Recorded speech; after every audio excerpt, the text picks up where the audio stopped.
regardless of how he moved and grooved in the streets, that nigga was an awesome rapper. I've been around a lot of rappers. That nigga was an awesome rapper. And, you know what I'm saying, once he put the sauce with it, it just was a lot. It was a lot, man. And he did everything he needed to do. You know, the nigga had the look and he had the talent to go with it. So it was a beautiful thing. And he had the heart to really get out here and make some shake in the midst of the streets. And you know, the OGs respected it, and the young niggas respected it too. So he had a lot of love out here on these streets, man. You know, that nigga was embraced by the blocks and the streets and the projects. But you know, wherever there's a player, there's a hater. You know what I'm saying? So, you know, I can't necessarily say the niggas just automatically just hated on Black. You know what I'm saying? And that's what ultimately led to, you know what I'm saying, his demise. But you know what I'm saying? Black had a lot of love. He did his thing. That nigga was on walls and barbershops with MC Hammer and Too Short. They done spray painted this nigga they done airbrush this nigga on the wall. This nigga done locked in with the biggest rappers out here. This nigga had a relationship with Shauna from Disturbing the Peace. This nigga locked in with Yuck Mouth, a platinum selling artist. This nigga then the real niggas, the Yogi Calhouns, the Jackers. This nigga lived a young man's dream for sure. Riding Lamborghinis and real big jewelry and, you know what I mean, Range Rovers and S550s. You know what I mean? That nigga went up like 24, 25 when he died. You know what I'm saying? So he was on top at his prime at like 23.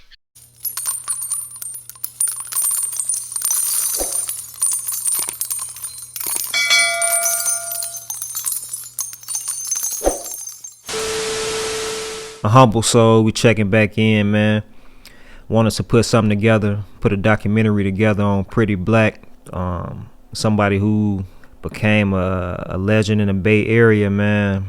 Although he was originally from Chicago, represented Chicago, he really built a major buzz in the Bay Area, not only just for rapping, but his personality, his flashy lifestyle, so on and so forth. But I had the chance to chop it up with a couple of people who were around during Pretty Black's early stages in the rap game, leading up to his unfortunate passing, you know what I'm saying? So if you're rocking with the video, man, make sure to hit the like button, drop a comment. If you're not already subscribed to the channel, hit the button ASAP. Let's get into it. 100. If you don't know my name, they call me Pretty Pretty. Young D-boy, say I accident. I be off the Magic City, making hoes bad. I don't fucking don't want to but I'm movie bad. Dang, you know, we on 30s right now. This the man that's controlling the whole scene right here. We on the way to go, basically go to the studio, fuck my nigga Chop right now, nigga. We in Vegas on 30s right now, not listening, man. That's Back to talking, B. I got a Lambo on my neck, man. Yeah, I got a Lamborghini on my neck. I might got a 550. I'm what you call a walking lick, man. You know, when you see me in the streets, I'm a walking lick, man. So you telling me it's a lot of re-up money on me. Rest in peace, Pretty Black, man. I met Black for Jack and Huss. I met Black, I think maybe 2003, maybe? Something like that, 2003, 2004. His name was Versatile at the time. We had a thing going on called the Dope Game. It was Jack, Huss, Keep the Sneak, Versatile. It was Was it BA too? BA? yeah. And Raw Records. It was like a record. This dude, you know, had some money and he just had something going. And he had met Black on his own. I don't know. They had their own relationship. So when we all ran into him and he started just, you know, like trying to get something going and spreading some money around, everybody, you know, having everybody together, and he was trying to do something cool. So everybody was going along with it, and Black was there. So that was our introduction to him. He just happened to be there. I'm shit where it's good at. Throw it up, let me know where your hood at. I got a cat off and geese is stupid. It's Black. He was rocking, you know what I mean? He was blending in and he was, you know, he was doing his thing. He was younger at the time. It wasn't like, you know, he wasn't like known, but he, you know, he was already in Oakland and moving around Oakland. He just swagged up, you know what I mean? Just every year, it just seemed like he was out here soaking up a lot of game. He was, you know, he was a hustler. You know what I mean? He was just, you know, he was just serious about it. You know, he was after it. It was like he was getting a lot of money. That was his thing, you know, and he was doing it. You know, as far as the rap, like he was, you know, like I said, once we met him, we locked in with him, you know, and he was always around. Whatever we were doing, whatever, all the shows that we had, everything we had going on, him and Hush were always together. They did a lot of music together all the time. The studios that we had, he was at the studio with us every day. You know, then he hooked up with Yuck. You know, so that was big for him. He was in the regime. So it was like he was networking with everybody, going everywhere. He was just in the mix with everything. You know what I mean? He was just one of those dudes. He was always in the mix with everything. Involved with getting money. You know, he was having fun. He was having a lot of fun. You know, he loved shooting dice. He just, you know, he was a fun dude. You know, he was talking loud. He was cracking jokes. He was, like I said, he was getting money. You know, it was just, man, he was a good guy, bro. Good time. You know, he wanted the attention. He liked the attention. He wanted the attention. He wanted to show off. He wanted everybody to look at him. He wanted, you know what I mean? It was stunning. He liked it. He enjoyed it. He was having a good time. He was enjoying his life. He was having a good time, doing whatever he wanted to do. Most definitely. I mean, that's about a soft 25,000, man, right there, man. That's a soft 50. 70,000 for the Hummer, 15,000 for the rims, and I got a soft 10,000 on me. They don't call me Pretty Black, aka a walking lick for nothing. Who we got on the line right now, dog? My name is Justin Ford. Everybody used to call me Just, so I still get called Just, J-U-S. Currently, right now, I got the clothing store, Oakland Zone, 1852, on Fruitvale and Brookdale, and it's still town business. You just talk a little bit about, man, how you linked up with Pretty Black and just reflect on, I guess, some of the memories you have with him, bro. Yeah, Pretty Black was, instrumental character in the town. Coming from Chicago when he first touched down, we actually first bumped into him at a side show. We was at the side show all blocked in on Pack and Save, and at the time he had this blue Aurora. And then he was in the car, and we was all stuck in traffic. And he had this little light-skinned chick in. Well, this is the first time I personally met him. He had this light-skinned chick with him. So we in the car. I'm like, man, I'm about to get on this chick, man. So I actually hop out my car I was in and hop in the car with Black. I ain't know him from scratch at the time. He told me, hey, bro, you want to, like, rap? I'm like, fuck, I'm really trying to get on the broad because we just stuck in side traffic, you know what I'm saying, town business. So he's like, let's start rapping. So we start freestyling at the time, back and forth. I'm not really no freestyler, but we just bullshitting at the side show. But fast forwarding, it was the time I had to get a job. And his brother was running this company, the security company called Alarm One. And, basically going door to door, getting deals, but it was an opportunity to make bread. You know, if you could sell these alarm systems, which is basically like ADT, you know, you could get up to, $1,000 a week. And this is like back in 01, 02. So that's some really good bread, especially for some young cats, you feel me? So I personally had answered the job listing, and I walked in there, and I'm like, man, these people in here, like, with these Escalades, they doing all this, you know what I'm saying? Like, they in here messing around, like, people big kicking it, and it turned out to be Pretty Black brother. So I just kind of remembered him because he had the blue Aurora with these blue tints, and I remembered him from the event, and I'm like, man, this is dude. He's like, oh, this is bro, like, you feel me? So we originally got hooked up on riding around the Bay Area and just selling alarms. So he was like a van leader. And then all through the whole time, like riding to different cities like, Pittsburgh, new developments like Tracy. We was basically throughout the whole Bay Area, basically all new housing developments at the time. Stockton, and we going door to door, which was with Sacramento. Sacramento when the Kings was in the playoffs originally, like against the Lakers. I remember going door to door with Black. You feel me? And that's where the mouthpiece really came from. You feel me? On some real stuff. Us like really. He was already a kind of a good talker, you know what I'm saying, and which was really a good thing. He was like a deal closer, but it got my game going tougher, you know what I'm saying, by having to talk to people from different backgrounds, going to racist neighborhoods, even getting out of Oakland at the time, because if I had a job, it was right down the street or at the grocery store. So it was really a whole lot of game going on in his car, and we did that for a couple of months. And we was really getting some money doing that through his brother company, Alarm One. And then he had this the original mini mansion that we used to go kick it at, which was in the same area in San Lorenzo as the famous mini mansion. We was at the original joint, and that was just like the extreme player pad. And we was just, like the VIP section for work. So that became a thing. So then, like, from riding around, being late, coming back in like 10 p.m., but we was really working, getting checks though. Crashing, meeting people on the road. He's like, man, he was always rapping the whole time. Like, you know what I'm saying? Like, times he doesn't want to rap. Like, he just rapping. You feel me? Black gloves, keep a black Glock in my stash box. Feds on my case, try and crack me like Mad Lot. So then one day I'm personally in the car with him with our van crew. And he like, I got this song I done tapped in like with BA, who was real instrumental in putting him in the game, Bart from 3 Times Crazy.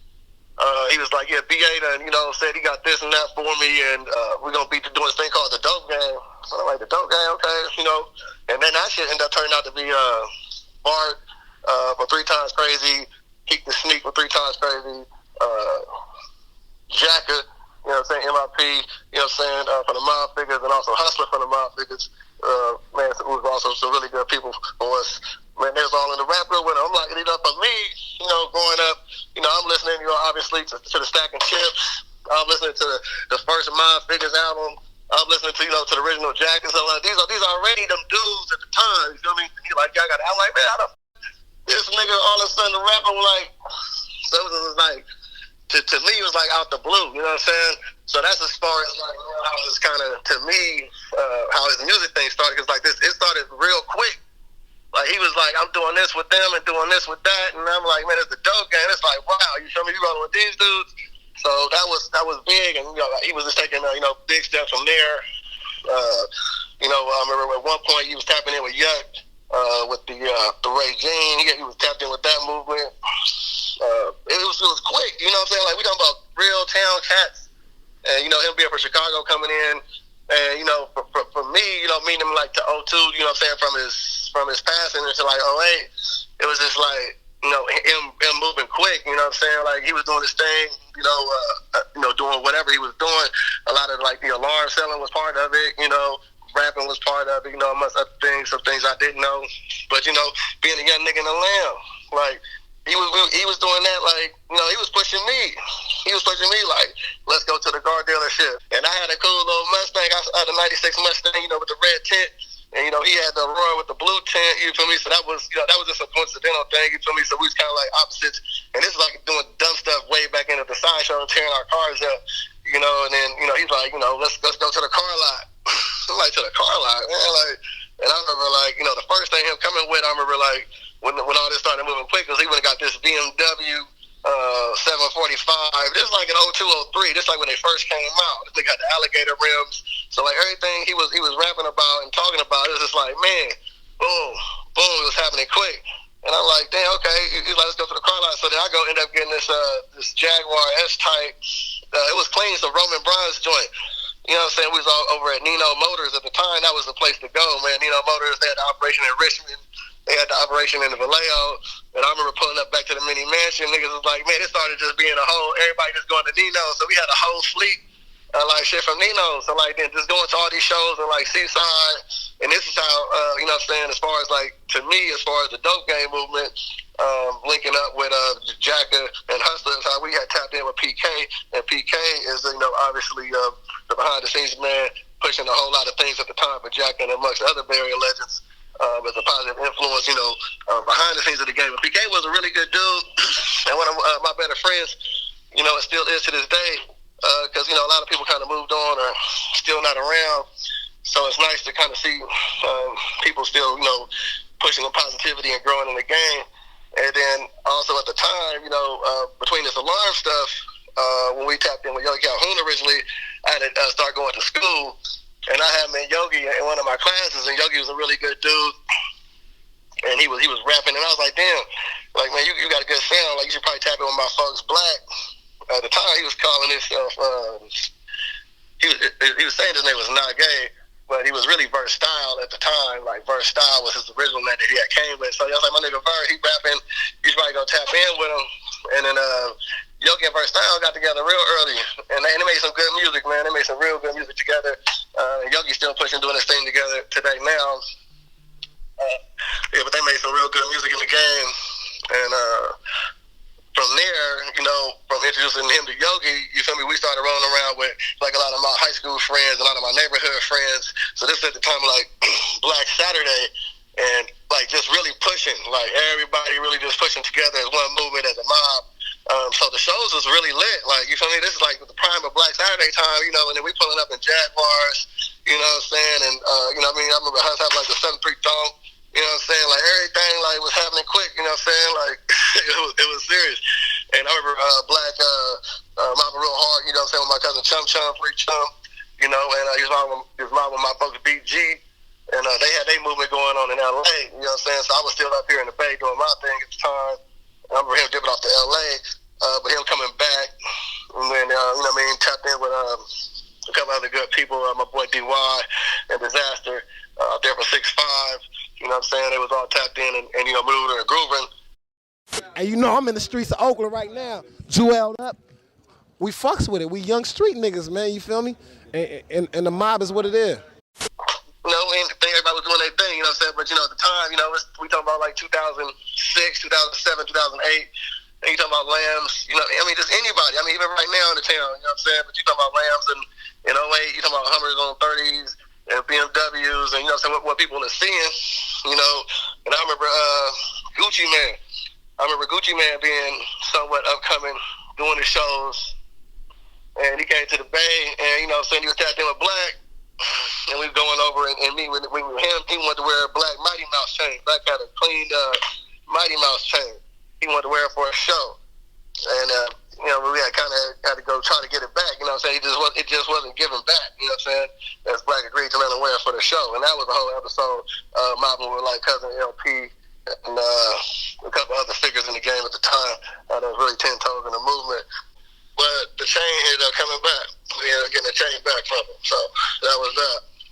Nigga, money over everything, nigga. Money over, stole the chain. Money over everything, nothing but see that? Nigga. That's VVS's right there. You won't get no Clarity Diamonds no better than that right there, man. I see dog. You see that? Stupid. Just kicking it off, man. So, Yogi, man, like, how did you connect with Pretty Black? Yeah, man. I got a label of my own called 712, 7 days a week, 12 months a year. And, you know, I've been doing my music thing for a minute. You know, I kind of slipped into the rap game on an accident. You know, a friend of mine was doing music, and, you know, I got in cahoots with him. And, you know, that's kind of how I got the music bug or whatever. And I did a project called Last Resort with him. And then, you know, we put one project out, and then shortly after that, we kind of went our separate ways. So I started my label 712, and he went and started something else. And you know, I was working on my solo project at the time, and you know, I got support in my city, so you know, my partners and everybody around me was supporting me. You know what I'm saying? But my boy Jess was like, "Man, you need to meet Chi-Town." And I was like, Chi-Town? He was like, yeah, man. He said, I met him on the strip. So I'm like, all right. He's like, I'm going to have him come pull up on us. So one night, Chi-Town came and pulled up on us. He had a blue Aurora at the time with the Illinois plates or whatever. You know, he bounced out the car. And, you know, this nigga was like the illest nigga in Nebraska for real. You know, it's like this tall, 6'2", 6'3", you know what I'm saying, Nigerian black-ass nigga with, you know, like some gray jeans on and like a Hawaiian shirt, and the nigga had like a silver chain on or whatever. You know what I'm saying? Like this nigga kind of different. You feel me? But you know, he like, man, bounce in. You know what I'm saying? But he was a player though, so he was like, you know, bounce in. You know, we gonna bid some counters. So I hop in. Me and Just hop in. We riding around the whole town smoking and freestyling. You know what I'm saying? And and you know, usually, you know, when freestyles kick off, niggas end up battling or whatever. But you know, he started spitting, and when he started spitting, I'm like, this nigga dope. So you know, instead of me kind of going at him, I just kind of caught his last word and went off of that. You know what I'm saying? So man, we just rode around East Oakland, West Oakland, North Oakland, smoking and rapping. And we was like, damn. At the end of it, he felt the same way I felt about him. He like, this nigga dope. So we was like, man, if we would have recorded all that shit, we would have had an album. You know what I'm saying? So we was just like, man, we need to fuck with it. And I'm like, man, honestly, I don't even got no resources for real. I kind of just slid in to a situation on my own. You know what I'm saying? And I don't got no studio or nothing, but I got a cousin that make beats for Too Short and E40. Rest in peace, Sonny B. I'll reach out to him and see if we can get some beats. But I just did an album with my other partner. You know, we did a project called Last Resort. And I'm like, you know, you can come fuck with us over there. So we went over there and did a song or two. And shit, from there, you know, we was locked in. We just, we put a project together, you know what I'm saying, and the nigga name was Verse Style. You know what I'm saying? A lot of people kind of mispronounce it sometimes, but it's Verse Style. And that was his name at the time. So I'm like, all right, bet. So we kind of just ran with that, and we started working on the project. So me working on my project at the time turned into us just doing a group thing, because that night went so well. We like, let's just do a group thing, you feel me? And we just started working on music at that time. And we made this first project called Hate Me Now. Regime eyes to my 6'5" killers, my Pittsburgh drug dealers, them Chi-Town foes and them GDs, nigga. A Chi-Town cat, but my heart on the West Coast. You know, him being out here on the soil, you know, if you come to the Bay and you out here long enough, you know, it's a different culture than other environments. And it's the same with anywhere. If you go to Chicago, I'm sure if you go to LA, you know, it just started kind of getting in you. And when he met me initially, he was Verse Style. He still had a lot of that East Coast kind of Chicago, you know what I'm saying, drip on him. But being out here long enough, he seen we was mobbing. You know, Chicago got a gang thing going on, and they got like a different kind of vibe. Out here, it's a mob thing, you know, it's money over, you know what I'm saying, it's my other brother, you know what I'm saying, we worried about money, we ain't too much tripping on no beefing. So he kind of figured out, like, oh, these niggas is peas out here, you know, we trying to get it out of the bitch if nothing else, you know what I'm saying. So he figured out, like, okay, like, these niggas is players out here. So the Pretty Black name fits more of that mindset. So when he was like, okay, you know, we started pimping. So, you know, when Black, you know what I'm saying, got used to the culture, he started pimping. You know what I'm saying? And, you know, he was up under Gangsta Brown and shit. You know what I'm saying? And Gangsta Brown was giving him good game. And, you know, we had a little run, man. We really was, you know, fucking around. From Oakland to Vegas and shit, you know, we was out there getting it. So the Pretty Black name came with a transition of me feeling like that's when Black got his ism. You know what I'm saying? When he started feeling like, okay, I got this shit now, and started trying to get it out of bitch too. That's where Pretty Black come from. And then that's also around the time when, you know what I'm saying, Yuck reached for him and made him a part of the regime. But BA from 3 Times Crazy was the one who introduced us to all the rappers for real. He the one that made the relationships with Jacka and all of that. You know what I mean? Y'all caught me last time in my Monday car. You feel me? It's Sunday today. I ain't in the Lamborghini. I'm in my Sunday car. It's the Sunday whip on the 30th. I'm about getting money, man. So my rims is older than me. I just turned 25 2 days ago, man. I'm sitting on 30s, man. Black had a goal. Black wanted to be that nigga. You know what I'm saying? Black, if you watch Paid in Full, the way, you know what I'm saying, the way Cameron was acting and the way he was behaving, that's who Pretty Black was out. You know what I'm saying? He was like that. He was a nigga that wanted to be the nigga. You feel me? Black, when he came out here on this end, you know, Black had the mini mansion and, you know what I'm saying, his brother, you know what I'm saying, was in his life, and they was collaborating on shit to make sure he had a smooth landing, and his brother helped him out a lot with his career and shit. So Black was doing his thing, but you know, it's a lot of niggas out here that ain't doing their thing who take that shit wrong. A nigga like me that got his own everything, you know what I mean? He didn't did shit before that to rub me the wrong way. And I got money and got my own shit. So I know a nigga that don't got nothing, you feel me, that could rub a nigga the wrong way. You know, a motherfucker feel like a nigga too flossy or a nigga too braggadocious or a nigga, you know, niggas start hating, man. That's just what happens. You know, niggas start hating. Hey man, so these niggas out there that's trying to get on, man, he's trying to get signed, man, trying to get a little bit of money, man, come fuck with me, man. You know what I mean? This is the Black joint right here. This is the Pretty Black special on the Black joint. I need you to put the price right here. Sean Kennedy, 120. I don't know how much y'all went into detail as far as like his upbringing, his background, but I had read in his bio that he had got like shot, but before that he was playing basketball and all of that type of stuff, and then he moved out there where his brother was at, who his brother was playing like, I don't know if he played for the NFL or something like that, but do you know a lot about his background, bro, like before he moved to Oakland? Yeah, Black is Nigerian for real. You know, his mom is, you know, like, you know, he really Nigerian for real. Yeah, the substitution. You know, by the way, I'm the world record holder. You know what I mean? So, I'm from Nigeria. From Lagos, Nigeria. 20. The first African no one got it tonight. to appear in the ghetto. No one's the first. And he got an older brother. Big Mike is a Pretty Black big brother, and he was you know, supporting rapping and all that shit when he came out here. Mike was really the glue behind a lot of that shit. Mike was used to play for the Cowboys. I'm not sure how long Mike played for the Cowboys, but Mike played professional football, and then after that, he was a successful businessman, and he was supporting his little brother. So Black used to hoop when he was in Chicago, and I can't remember the situation around what happened to him, why he got shot, but he was hooping. He for sure was a hooper. Like I mentioned, nigga was like 6'2", 6'3", so the nigga was already, you feel me, hella tall and shit. But nigga getting shot in the leg will for sure detour a nigga hooping. So that's pretty much as far as like the background, you know what I'm saying, as far as the Chicago shit. You know, and I know he was tied in with who he was tied in with out there, you feel me, on the street level. And then, you know, he came out here, and he obviously was rapping and shit, because when I met him, the nigga was fluently, nigga could write fast as you know what I'm saying, that nigga could write a verse, and he one of the fastest niggas I ever seen write in the studio, period.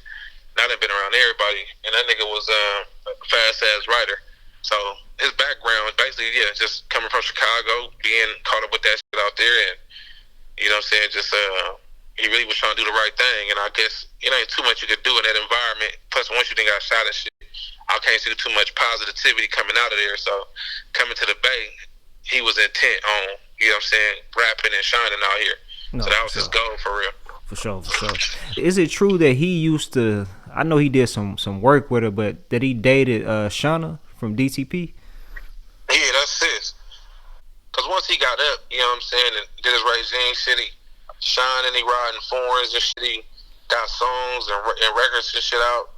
And, you know, he fucking with Yuck, and Yuck is you know what I'm saying, a national artist, so niggas know who that is. And the Ovulation apparently did very good out there, because Black used to talk about that. But basically, yeah, so, you know, once he got his feet up under him, he kept going back to Chicago to show niggas like, okay, you feel me, he fucking with it. So he go back out there when he got the regime chain. He go back out there when he get his 745. He go back out there. So he kept going to Chicago showing niggas he was up. And on one of them runs, I guess he ended up, you know, running into Shauna. And he came back and told me about it. But, you know, I half-ass believe a nigga, half-ass don't, because sometimes Black be put 2 on the 10. I'm at the mini mansion one day, you know what I'm saying? That's what we used to call Black House. Black House is the mini mansion. We all used to be at that motherfucker chilling and shit. Like, you know what I'm saying, new house and a new development, ain't really got no neighbors and shit, you know, just young thug niggas over here all day, every day, smoking and clean cars and shit outside. We just doing our thing. So one day I'm at the mini mansion, and I'm hella high and shit on the couch, and then sis come downstairs, and I'm looking like, who the fuck is this? You feel me? Because we stayed with some little traffic at the mini, but I'm like, oh, that's I'm like, that nigga did say that he was gonna have Shauna come. I'm like, she look hella familiar. I'm like, oh, that's baby. So anyway, you feel me? I speak. You know what I'm saying? She was hella cool. And I had my clothing line out at the time. Then I had my merch. Now it's then grew into my clothing line, barely trying. But at the time, it was just my merch with my bear on there, my Yogi Calhoun merch. And I'm like, sis, I got some clothes and shit for you. She's like, all right, it's all good. And she had came out here with her friend at the time, who I got to know very well. And you know, and she was cool. I gave her some shirts and shit. We took pictures and shit, and then, you know, that was sis. We was rocking. We did a show in downtown Oakland. There's some footage of that shit on online too. What about like Chopper? Were you around when he linked up with Chopper too, and that whole MOE and all of that? Yeah, we did MOE because MOE was money over everything, and MOE was basically me, Pretty Black, Shauna, and Chopper from making the band. He wanted to do something different and get back to doing it on his own, and his brother was gonna come into it now and help out with the situation, because by that time niggas had enough, you know what I'm saying, enough skin in the game to really know how to maneuver. So MOE was the new label, which was gonna be ran by him and his brother, and we all went and got that shit tatted on us. I got it on my forearm, Black got it on his hand, and then I think Chopper went and got it on his chest. So we all went and got that shit tatted on us, the MOE. And then Shauna had her own little thing that she was kind of brewing at the time called MON, like Money Over Niggas or something. Money Over Niggas or something like that. That Shauna, but she was MOE, but she had something else that she was kind of putting together, some shit like that. But yeah, that's where the MOE thing come from. So Chopper was already coming to the Bay, but you know, when he was coming out here, he kind of noticed who was shining and who was grinding. So he just kind of locked in. He was dealing with everybody. You know what I'm saying? He was floating around, but you know what I'm saying. He locked in with us though. Off top, man. Anybody will tell you that, nigga. I'm really out here every day in these streets, man. I'm all out with this shit. I'm from an organized city, man. I'm from an organized crime city, man. Chicago, where gangs damn near originated at. So my loyalty to the mob and my loyalty to what I'm doing right now is bigger. Is my life right now. I mean, I say it all the time. God forbid, Allah forbid, man. That, you know what I mean. My pride one day might get me killed. But I'm a prideful person, man. You feel me? And you know what I mean. And if you fucking with my pride, man, you know what I mean. It's gonna be a problem.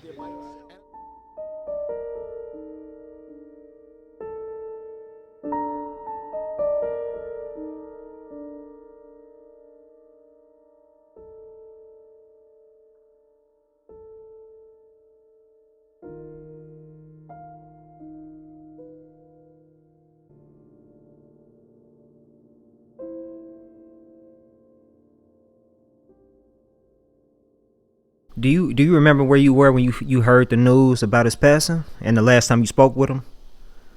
Yeah, when it happened, the last time I spoke with him, I don't know. I can't say. But I would always check in with him. We'd always talk on the phone. He'd always call me and tap in. And I had seen him, I know in Vegas at the All-Star game. I didn't see him a lot in the Bay. You know what I mean? He was pretty busy. He was doing his thing. You know, I was in the studio. Going to shows every weekend. You know, I didn't see him a lot at that time. But when it happened, I was like in San Leandro or something like that. You know what I mean? Not too far from Oakland, right outside Oakland. You know, and I was on the freeway headed back to probably to Richmond. I lived in Richmond at the time. I was on the freeway headed back over there, and I think Mr. Fab called me and asked me and told me if it was true or asked me or something. And I was like, "Bro, what are you talking about?" And he said it, and I happened to look up. I was on the freeway, and I was like damn near right there. So I got off the freeway, and I went over there. You know what I mean? And I seen what was going on. Pulled up and seen him, seen his boys, and seen the police, and you know, seen the whole scene. You know, you gotta understand what they said happened, you know. And then you know, I called his brother, told him what happened, shit, and yep. He was just a fun dude, bro. He was the life of the party, man. We had a great time. We were with him. You know, we're always gonna remember him, man. He was always he was never petty. He always was giving. He always wanted everybody to have what he had. He always was ready to have a good time. He had your back. He was ready to rock with, you know what I mean? Whatever it was, he was ready. Whatever was going, the situation was, positive, negative, whatever, he was with you. You know what I mean? It was a good brother, solid brother to have on your side. And, you know, like, I'm really happy that you're doing this, you know what I mean? Just doing something to keep it, remember him, and to keep him alive in some fashion. And yeah, I mean, I don't even, when I think about him, I don't really think about the music too much. That's how I met him, and that was what always kept us together and kept him around. And that's what, you know what I mean? We had a lot of fun doing it, a lot of memories doing that shit together, and going here and going there. You know what I mean? Going on tour. I remember going on tour with him, and him and Mr. Fad, they used to have it out all the time, bro. Between playing the music, the video games, or rapping, or whatever, like they was just battling. It was just, you know, it was funny, bro, back then. You know what I mean? Because everybody was younger. You know, everybody was trying to make their name. And it was just a good time, man. It was a great time in my life. And we were, you know, it was fun. That was, you know, everything was fun for us back then. So it was just dope.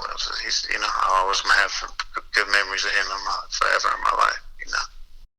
That man, pretty black, man. Pretty black, baby. Hold on, let me get that. Yeah, pretty black, baby.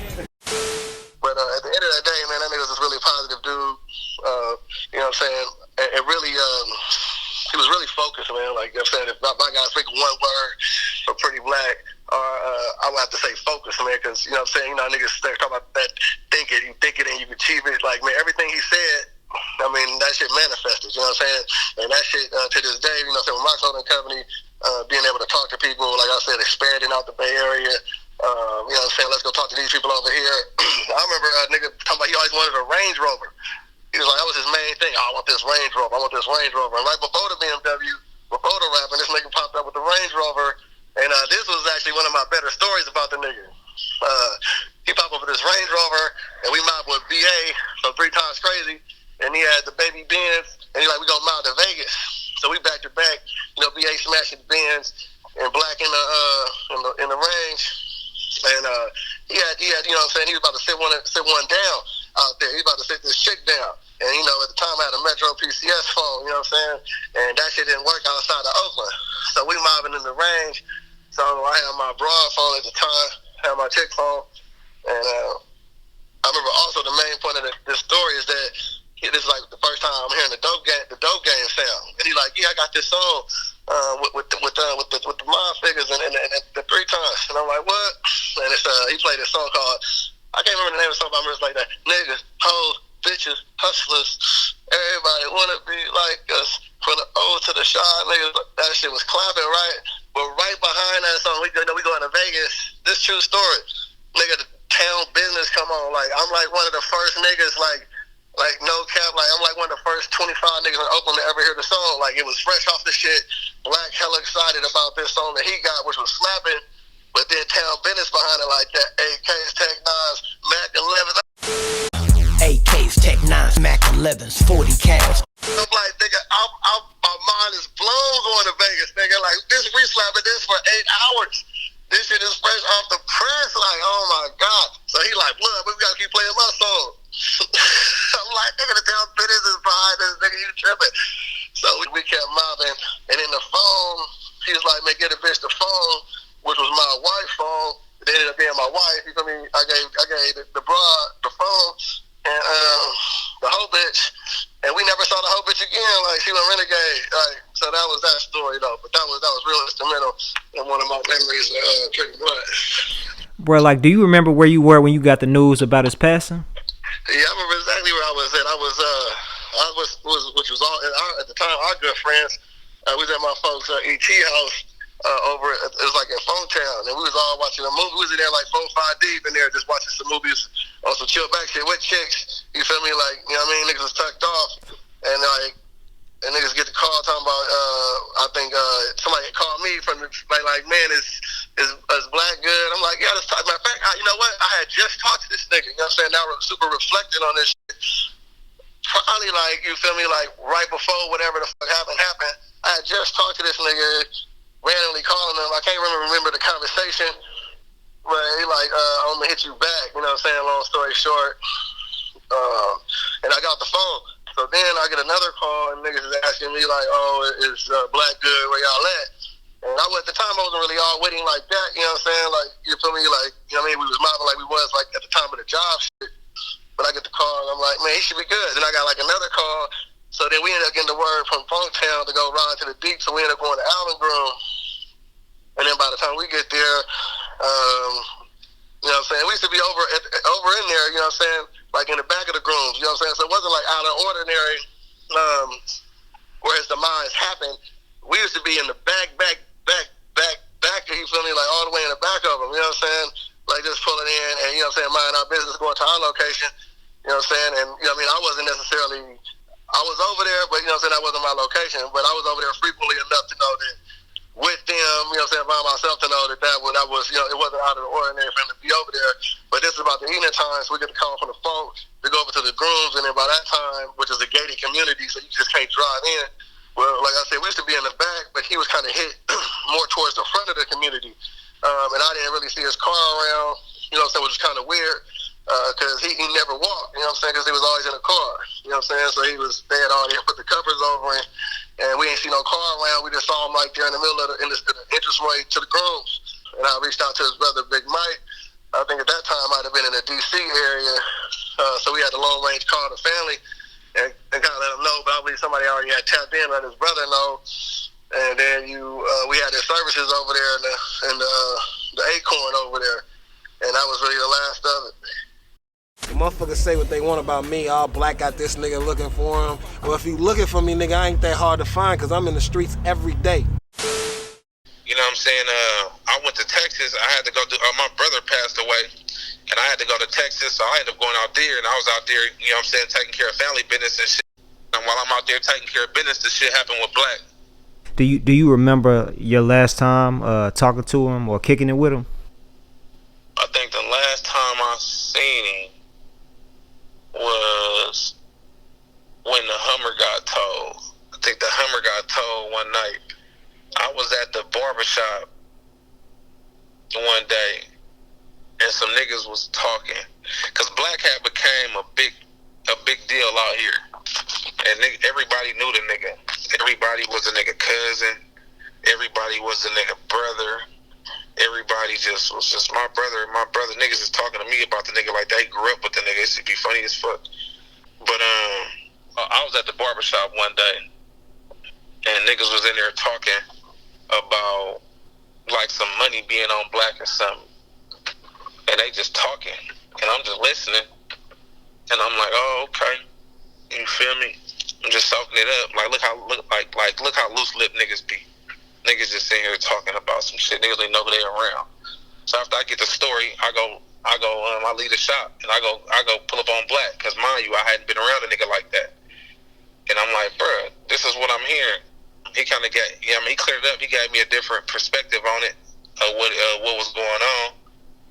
And I'm like, oh, okay. But he was like, give me a ride to the go get something to eat, cause I'm like, nigga. When he was like, give me a ride to get something to eat, I'm like, nigga, what a Hummer? And he like, oh, nigga, we was doing too much on the strip last night. Nigga, the Hummer got towed. So I'm laughing like a motherfucker, like, all right, nigga, come on. So we go to Wendy's to go get something to eat. And as we going to go get something to eat, he tell me the little story, what was going on. I'm like, oh, okay, because I heard some wild shit. You feel me? And then he was like, nah, it ain't like that. You feel me? It's like this. So I'm like, okay, whatever. But, so I left it. So this nigga orders the biggest fruit punch they got at Wendy's and put this shit on the floor. So when I drive off from the drive-through, the fucking punch just spill all on my motherfucking floor. And that shit is like red punch, and my shit is like tan. I'm mad at the motherfucker, like, blood. You know what I'm saying? Nigga, you ain't gonna, like, I'm like, man, this nigga Black, bro. But this nigga tried to give me like $50. I'm like, nigga, you don't give me 100, nigga, 200, nigga, for this detail, nigga. You know what I'm saying? I'm just like, you know what I'm saying? This the nigga with the Hummer and all the jewelry and all this fly shit, nigga. And niggas be trying to be cheap with me. But I'm like, man, quit playing. But this type of shit we used to get into it about. But that was my nigga, bro. So that's the type of time. But that was the last time in my mind that I remember seeing Black. So when I was gone in Texas and I heard about the shit that happened, you feel me? I couldn't really put a finger on it because it was hella shit going on at the time. It was internal shit going on. It was outside shit going on. It was sideline shit going on. It was hella shit going on, bro. You feel me? And, when I heard about Black passing, you feel me? I couldn't really put a finger on it. You know what I'm saying? You know what I'm saying? I had some ideas, I had some thoughts or whatever, but I was out the way, so I couldn't confirm or deny none of that. When I was doing my research, I saw a couple of comments online where some people had made some little posts on some message boards before he actually was killed, saying that he had robbed them, dog, and that they was gonna get like revenge in so many words. And when you was just talking about the money on his head, was it something about like him robbing somebody or something like that?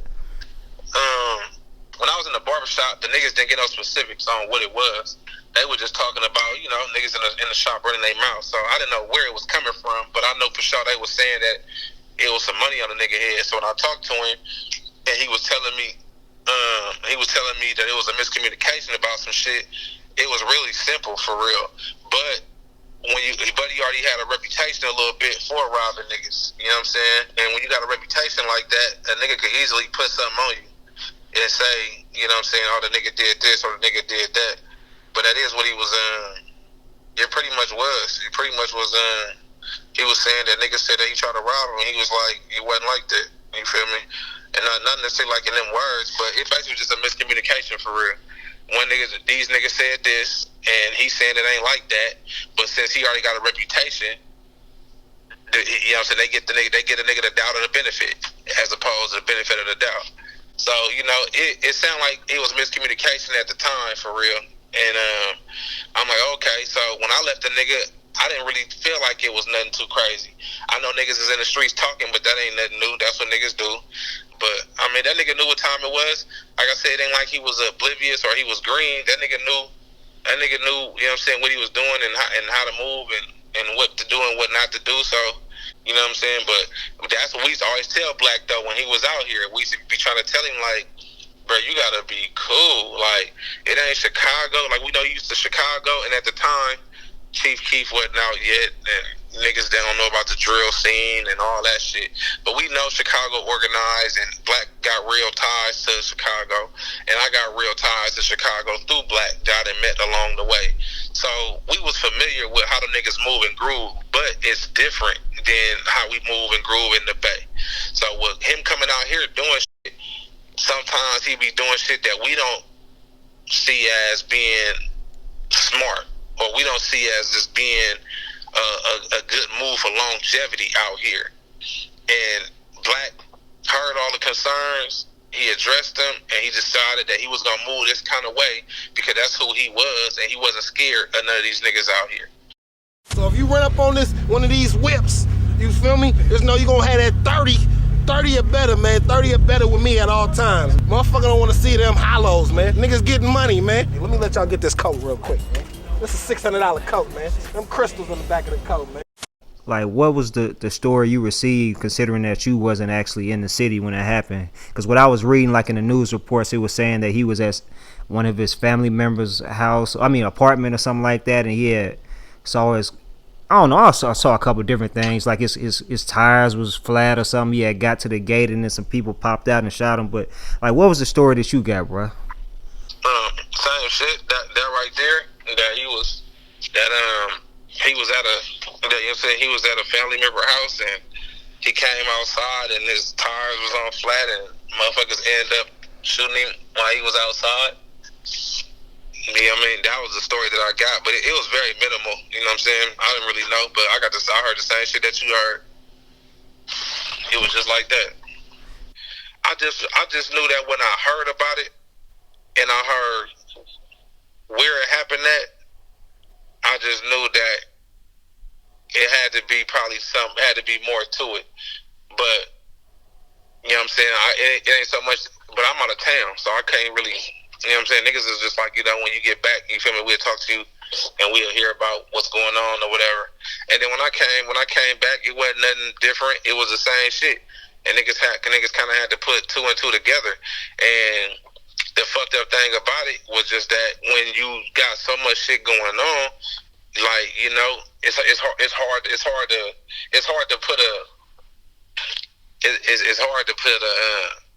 to pinpoint it.